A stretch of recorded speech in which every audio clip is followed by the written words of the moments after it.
Welcome to Leeds International School. Today we're going to discuss about a mathematics lesson for fractions and percentages, which is from Form 2 Chapter 6. So we'll discuss about fraction and percentages. What are these and what we're going to talk about? Then we talk about to express a quantity as a fraction of another. That's it. Now we have more to discuss: how to find a fraction of a quantity, and how to find the whole of a quantity, and also expressing fraction as percentage, expressing a percentage as a fraction, the other way around, and also expressing one quantity as a fraction of another, finding a percentage of a quantity, and also we'll discuss about percentage increasing and decreasing as well. So let's talk about how to express a quantity as a fraction of another. First, express both quantities as a fraction of another. Then put the first quantity over the second quantity. What does it say? Let's say we have 15 as a fraction of the 75. So what is first quantity and what is the second quantity here? We have to put first quantity over the second quantity. So 15 is the first quantity and 75 is the second quantity, and we have put that, and it is divisible by 15 and 1 over 5. 150 is the answer for it to write as 15 as a fraction of 75. So let's move with the second. 680 gram as a fraction of 2 kilogram. Gram and 2 kilogram. Gram and 2 kilogram we can keep as 2 units, so we have to change that kilogram into grams. Here we are multiplying this by 1000 and we are getting the answer 2000 here, and first quantity is 680 and the second quantity is 2000. 680 over 2000, 17 over 50 is the answer. So find a fraction of a quantity. How do we find this? So if it is 2/3 of 15, 2/3 of 15, 2 over 3 of 15. Of can be replaced by multiplying symbol, 2/3 multiplying by 15, and the answer will be given as 10. 2 times 5, because 15 is divisible by 3 and you'll be getting the answer 5. 2 times 5 is 10. Let's find the whole of a quantity. How to find the whole of a quantity? So let's discuss. We'll have 2/3 of the students are girls in a class and they are 18, and rest of them obviously should be boys. So how many students are altogether? 2/3 of the students are girls in a class and they are 18, rest of them boys. How many students altogether? How do we find this? Girls 2/3 is equals to 18 and 1/3 should be equals to 9, because 18 has to be divided by 2 and you'll be getting the answer 9. How do we find the students altogether? So if it is 1/3 is 19, 9 has to be divided by 1/3, and division mark will be the multiplication mark here when we take 3 up as the numerator. 9 times 3, answer is given 27. So you can find the answer as it is, multiplication, and we'll move to the question here. Anne ate 1/4 of a box of chocolates and Brian ate 1/3 from the chocolate box, and 10 chocolates left. How many were originally? How do we find this? 10 chocolates left. It's not a fraction though. So we have two fractions here for Anne and Brian that we can add together and find the even fraction, isn't it? So we gonna add that together and we're finding the even fraction. 4 and 3 there is as denominator, so they're not same. We have to get the LCM here. LCM is 12, and once we add that to two fractions, you'll be getting the answer 7 over 12. That's the even fraction. How do we find the left here now? 1 subtract with this even fraction and you'll be getting the answer 5 over 12 here. Alright, left and the fraction 5 over 12, it is equals to 10. So 5 over 12 equals to 10. We're going to simplify that to find 1/12, then 1 over 12. So 5 over 12, 10 divided by 5, and you'll be getting the answer 1/12 is answer as 2. So 1 over 12 is 2. If it is 2, then 12 times 2 is the original number of chocolates, 24. Let's go further. Let's say the unknown letter C is the original number of chocolate. Okay, and 5/12, that's the fraction from the whole original chocolate from C, and it answer is given as 10. So we have the information. Now we have to simplify that equation. That's it. 5/12 is the left, and from the original number of chocolate it is C, and that will be equal to 10, and you have to simplify that. So 10 times 12, 120 divided by 5, you will be getting the answer as 24, same as the above. So let's move to another question again, because to know furthermore. So invest into a business, this is given as an exercise for you to do all. This is invest into a business for hairdressing salon, and Betty and Brett, they're investing money together to a capital, from the capital money, and investing 7 out of 20, and Betty 3 out of 10, and Brad, it is not a fraction, they have given as a amount 2,814 pounds. How do we find this? Anne and Bretty, they are a fraction, and Brett 2,814. This is same as we discussed the earlier maths. So what we have to do here, we have to add those two fractions, 7/20 and 3/10. We have to add them.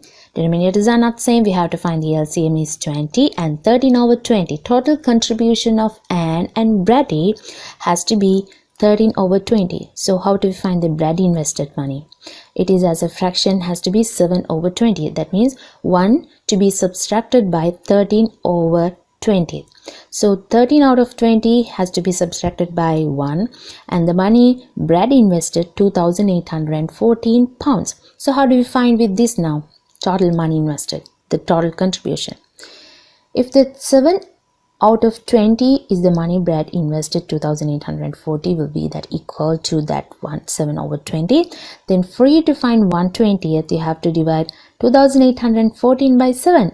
I know you know that. So 402 pounds is the answer for 1/20th. So the total money invested, we have to multiply with that 20. So 402 times 20, the answer given 8,040 pounds.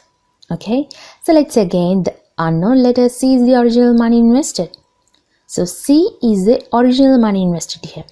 So from C, 7 out of 20 is the fraction the Brad invested money, and we know that amount is 2,840. It's a simple equation, but you have to solve it.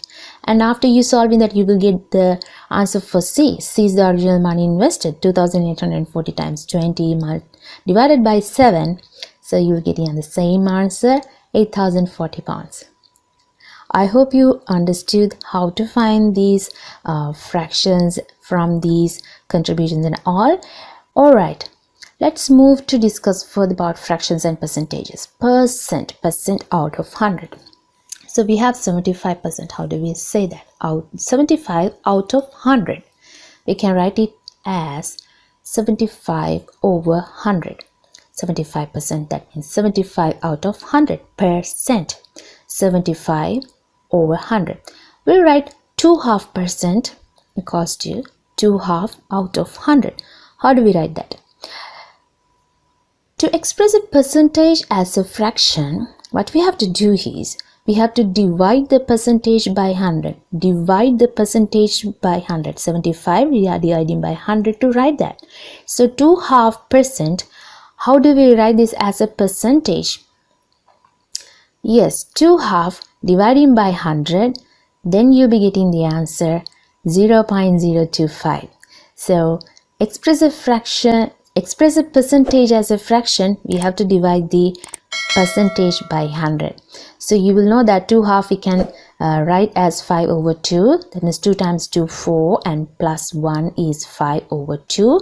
That has to be multiplied by 1 over 100, and the answer is 0.025.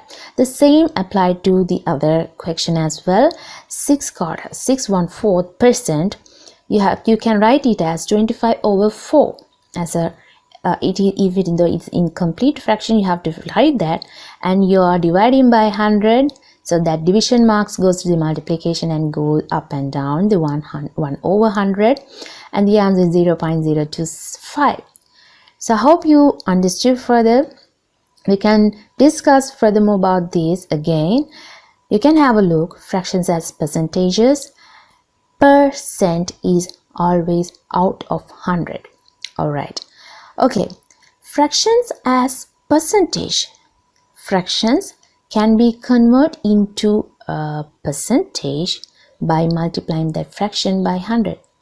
Okay, fractions can be converted into percentage by multiplying that fraction by 100. So 4 out of 5, how do we do that? We have to convert this to a percentage. We are multiplying this by 100%. So whatever it is, what you have to do, we have to multiply with that 100% to get the percentage. So that fraction 4 out of 5 can be multiplied by 100% and you get the answer 80%. 100 has to be divided by 5. It is divisible yet, so you are getting the answer as 20. 20 times 4 is 80%. We'll move to the other one. 8 over 5. It's a proper fraction. 8 over 5 has to be more than 100%. Alright, 100% we are multiplying with that. 8 over 5, 100%, it is 160%. So 8 over 5 is, the numerator is more than the denominator, you can see that. So the answer has to be more than 100%. Why is it? Because we are multiplying with 100%. So the divisible 100 by 5 and you're getting the answer 160. Decimal to percentage. How do we do this? Fraction can be converted into percentage by multiplying that fraction by 100%. So how do we convert decimal to percentage? It is still multiplying that decimal by 100%. We have to multiply that decimal here. 0.045 is the decimal given, and to convert into a percentage, what we have to do, we have to multiply this by 100%. 0.045 multiplying with 100%, and definitely you are getting the answer 45% as a percentage. So hopefully now you may interchange the fraction, decimals and percentages. You can see an example as well. And again, we're going to learn about, yes, find another percentage using one percentage. If one percentage is 75%, then another percentage is obviously 25. So we'll discuss that later. Before that, we have a diagram in your textbook. You can see this. Fraction to decimal, decimal to percentage. We can have a look here. Fraction to decimal, how do we do that? Top and bottom, we have to divide that. Decimal to percentage, we have to multiply that. What about decimal to fraction? It's depending on the place value of decimal. And the percentage decimal, we have to divide by 100. So percentage to fractions, we have to take the percentage out of 100. So then we have to just simplify and get the answer. So we'll move to a summary again. Express quantity as a fraction of another. We talk about that first quantity over the second quantity. As an example, we talked about 15 as a fraction of 75. So 15 over 75. And fraction of a quantity of can be replaced with multiplying symbol. So 2/3 of 15, 2/3 multiplying by 15. Okay, we talk about next whole of a quantity. 2/3 girls 18. The rest of the girls, rest of the class are how many are there in the rest of the class? So 2/3 if 18, how many are the rest? So and also we discuss about to express a percentage as a fraction, that we have to divide the percentage by 100%. And fraction to be converted into a percentage, we have to multiply that fraction by 100%. Those two other way around. And we didn't talk about one quantity as a percentage of another. We divide the first quantity by the second quantity and multiply that fraction by 100%. So we're going to talk about that next. For expressing one quantity as a percentage of another, what we have to do is, as we talk about, we divide the first quantity by the second quantity and multiply the fraction by 100%. So we have a 6 as a percentage of 20. How do we write that? We have to put the first quantity over second quantity, 6 over 20, and that has to be multiplied the fraction by 100%. First quantity and second quantity, then multiplying, you are having 30% for that. Now you may find a percentage of a quantity as well. Okay, well done. Percentage increasing, found from page 82. You can have a look. You given example, that is, my telephone bill is to be increased by 8% from the first quarter of the year to the second quarter. It amounted to 64 pounds and 50 pence for the first quarter. Find the bill for the second quarter. How do we find this? 8%. 8% means 8 out of 100. 8 of 100 can be written as 0.08. 8 has to be divided by 100. So 0.08 can be multiplied with the amount of the first quarter. So the answer given 5 pounds and 16 pence. So the first quarter bill, we have to add that increased 8% amount, and the final answer is 69 pounds and 66 pence. So what do we do further? If we can do something more than that. The same result will obtain by taking the original sum. What is the original sum is? That means if we have to pay 100, we have to pay 8 pounds more. So 100 plus 8%, that has to be 108 out of 100. That means 1.08. That's the original sum.